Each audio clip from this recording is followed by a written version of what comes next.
honestly, like, or music, yes, but even the music is sarcastic, and the stage show is a farce. You know, it's a vaudeville, it's a burlesque show, which the meaning of those words is a social commentary that's done in a sort of rude, sarcastic way to point out actual things that are going on and are important. But you do it in a way that is enjoyable enough for people to actually absorb. You know, nobody wants to be preached to. I don't. It's annoying. And so if I just go out and say, this is what should happen, you know, nobody's going to listen to that. But if I make a joke about it, or I make it funny, or I make it sarcastic, or I make it, God forbid, sexy, then people are going to pay attention. And I feel like I can do a lot more good that way. And sometimes it isn't about having the perfect, ultimate solution to a massive problem. It's just about asking the questions or pointing out that there is a problem. Because it's going to take a lot more than my own brain to solve, like, a situation that's built up for hundreds of years of people being treated a way that was completely inappropriate to their condition. Besides looking like this on stage, you already look a little different when you're walking around on streets, right? Sometimes I actually do go out like this just to see what happens. What happened? Okay, what happened the last time I did this, which was not too long ago, is it starts by if I haven't been on stage for a while and I really start to miss it and get antsy because I am so comfortable and happy up there. It's like where I belong. And so I will put on like a show costume and go out and just walk around and see what's going to happen, see people's reactions to things. And it's really more for me like learning what people are thinking, and especially like the reactions of children are so amazing. And the reactions of the parents with the children, like I'll go by and the children will start screaming like, look, Mommy, a circus person. And that is actually very flattering to me because it's kind of what we're doing. And the weirdest part is when people, they don't know, of course, they don't know who I am, but they assume that I'm somebody important or who does something. Like they should know, and maybe they'll figure, like they'll Google something and they'll find out later. But they should really get an autograph now. So I'll end up like in a park or something signing dozens of autographs for people that have no idea who I am. But they think maybe they should. So I end up doing that. And then the best part, and kind of uncomfortable for me, really, is when parents will give me their babies to hold because they want a picture. Does that happen to you? What is up with that? Because it's like, I'm very trustworthy. I'm not going to drop your baby. And yet, why the hell would you trust me? I'm a crazy person in a pink fucking glittery suit. Why should you trust me? That's ridiculous. That is insane. And yet it's just hold my tiny infant so that I can take a picture and show it. And they're like, oh, he's going to love this when he's older. Really? Okay. Or he will grow up to want to dress like this, which I would totally approve of as well. So that's kind of what I was hoping for.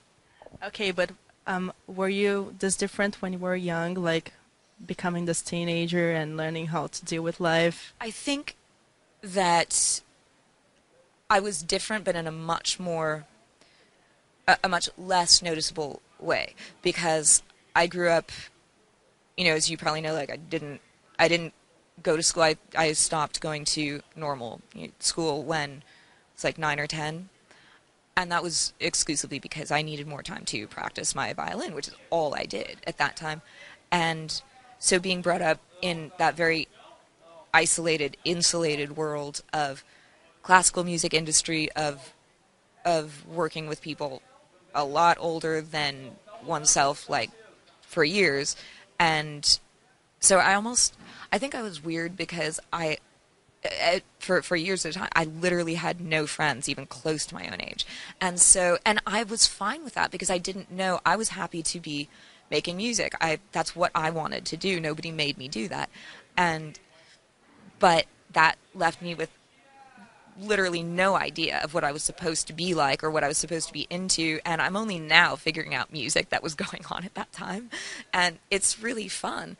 The only sad thing is that all the bands that I'm coming to be totally in love with have either died or have split up because they were doing their thing then, and I was not aware of this. I was aware of some other pretty awesome things, but but socially they're not normal to, nobody really cares about like Gregorian chant of like the Middle Ages, but I know about that, and yet everybody's still like, what? You haven't seen that movie? You don't know who that is?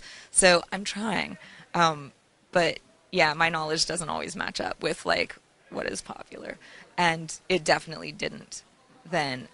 And then it's just that rebelliousness started, not even in how I looked initially, although that came pretty soon after, but in the music that I wanted to make or how I wanted to make it, or then it did start with what I wanted to wear and all of those things. And that's when like all hell broke loose in kind of my world of, whoa, you're breaking out even slightly of this bubble. And that was a huge problem. But it's like once you poke that hole, you can't really seal it up again. No glue is that strong, not even Gemtac. So, so you almost just have to just bust out of it right then and live in chaos for a while, but then you put it back together and you put it back together. And if you really had skill to begin with, then there's a way there is a way, if you're smart enough about it, to get everything you want, to get to play the violin, classical and not, and sing and dance and have a stage show where you just combine everything, and it may seem like a mishmash, and it is, because I'm getting to do everything that I wanted at the same time. And that's what everybody said it was impossible. So it's just, well, then watch. That's all.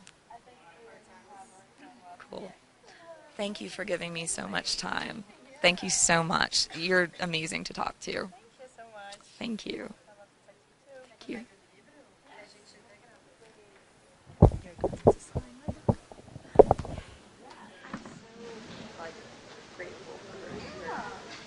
I was really happy to find it on Amazon, and I thank God. How did they have it? I don't know, they have like one. Oh, maybe somebody like a seller put it up there. I think, like, was it a lot more expensive than it's supposed to be? Or was it... Okay, yeah, it was selling for $55 on, like, for pre-order on my website. So, oh, you got there. Here. Oh, God.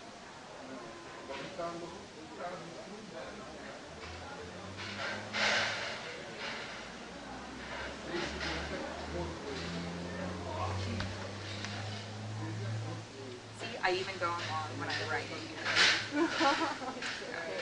And there's so much space on this page. That's probably why I left it there, so that I can write a love letter to you. I need these things.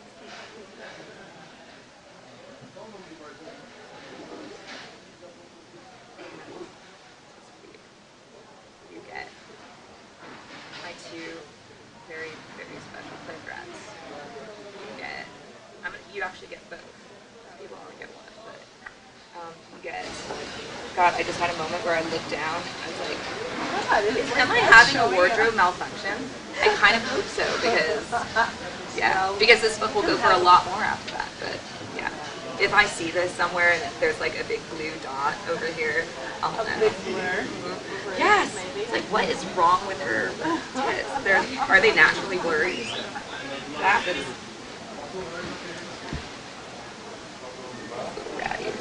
My life. This is surrender.